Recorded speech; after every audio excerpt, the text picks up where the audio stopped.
Kay buti mo, Yahweh, ako'y iyong iningatan, tulad sa isang muog sa kabundukan. Ngunit natakot ako nang ako'y iyong iwan.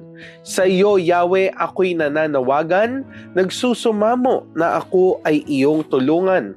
Anong halaga pa kung ako'y mamamatay? Anong pakinabang kung malibing sa hukay?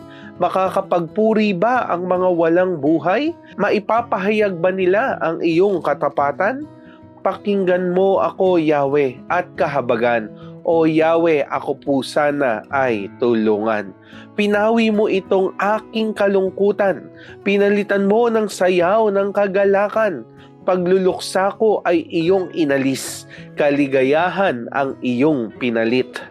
Aawit sa iyo ng papuri at hindi ako tatahimik.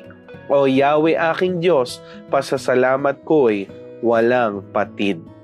Napakaganda pong propesiya na awit ni David na totoo sa kanyang buhay kay David po.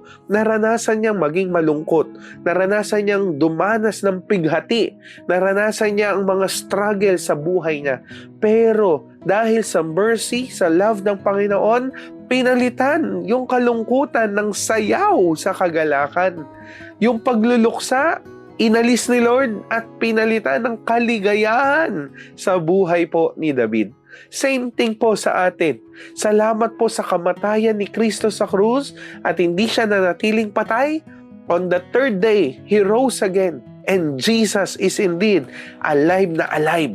Kaya masasabi natin po, mula sa pighati, sa saya na uwi. Amen.